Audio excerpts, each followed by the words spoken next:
Bonsoir Mathieu, bonsoir à tous. Votre invitée Sonia, c'est Amélie de Montchalin. Elle est la chef de file La République En Marche de la Commission des Finances à l'Assemblée nationale. Députée de l'Essonne, au programme les préoccupations des Français, bien sûr, le pouvoir d'achat, les impôts, l'emploi. Bonsoir Amélie de Montchalin. Bonsoir. Est-ce que vous connaissez Saint Thomas ? Je connais Saint Thomas comme tous les Français, c'est celui qui veut voir avant de croire. Donc vous savez que les Français sont comme Saint Thomas. Voilà pourquoi ils ont du mal à croire à votre promesse de 6 milliards de pouvoir d'achat. Chat échaudé. Alors, ce qui est sûr, c'est que la politique, c'est pas une question de croyance, c'est pas une religion. On nous demande, et d'ailleurs, on ne demande pas aux Français de nous croire ou pas, on leur demande de voir nos résultats. Et ce qui est certain, c'est qu'en octobre, là, dans les jours qui viennent, ils vont voir des choses dont on a parlé il y a un an, dont on a beaucoup parlé et qui maintenant vont être visibles. Ils vont voir qu'ils vont payer pour 80% d'entre eux un tiers de moins de taxes d'habitation. Ils vont voir que les charges sur leur salaire vont baisser parce qu'il n'y aura plus de cotisation, ni chômage, ni maladie. Ils vont voir que la prime d'activité va augmenter de 20 €. Ils vont voir que l'allocation adulte handicapé va augmenter. Ils vont aussi voir, et ils ont déjà vu au mois de mai par exemple, que le minimum vieillesse avait augmenté de 35 €. Est-ce qu'ils vont également voir une nouvelle taxe qui est dans les tuyaux apparemment pour taxer les poids lourds qui traversent la France et elle pourrait concerner, dit-on, les poids lourds français? Alors aujourd'hui, elle n'est pas dans le budget, c'est une réflexion beaucoup plus large parce que nous avons un engagement et je crois que les Français sont très attachés à l'écologie.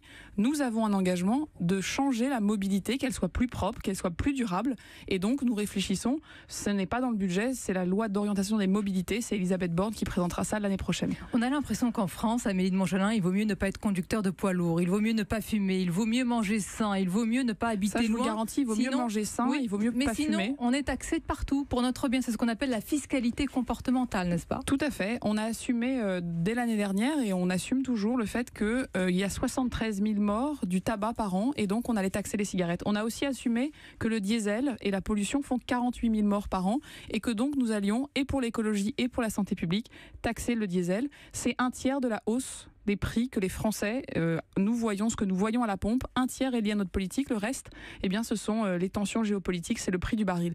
Nous avons aussi vu que beaucoup de Français se chauffent au fioul, vous aviez une auditrice qui disait ça juste avant, que ça coûte très cher, et donc nous les aidons avec un chèque énergie pour 4 millions d'entre eux, ce sera 200 € pour payer ces factures de chauffage et pour notamment aussi rénover ces maisons.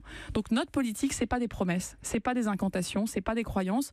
Ce que nous devons faire, nous députés, c'est de faire rentrer notre projet dans la loi, mais surtout ensuite d'aller de la loi à la réalité. Les Français, ils ont bien raison de ne plus nous croire si après ils ne voient pas les résultats. Les 6 milliards d'impôts dont on parle beaucoup depuis hier, ce sont 6 vrais milliards d'impôts que l'État ne verra pas dans ses caisses. Comment vous faites, Amélie de Montchalin, quand on vous écoute, comment vous faites si habilement pour donner d'une main taxe d'habitation et c'est vrai cotisation sociale et puis prendre de l'autre? Mais attendez, on ne parle pas du tout des mêmes choses. La taxe d'habitation, c'est 4 milliards en moins l'année prochaine. Les charges salariales, c'est 4 autres milliards en moins. La CSG aux retraités dont on a parlé, sur lesquels on ajuste, c'est 300 millions en moins. Et le verre à moitié vide alors? Mais attendez, le diesel et le tabac, on assume, c'est 2 milliards. Assumez. Donc c'est 8 milliards d'un côté, 2 milliards de l'autre, ça fait bien 6 milliards.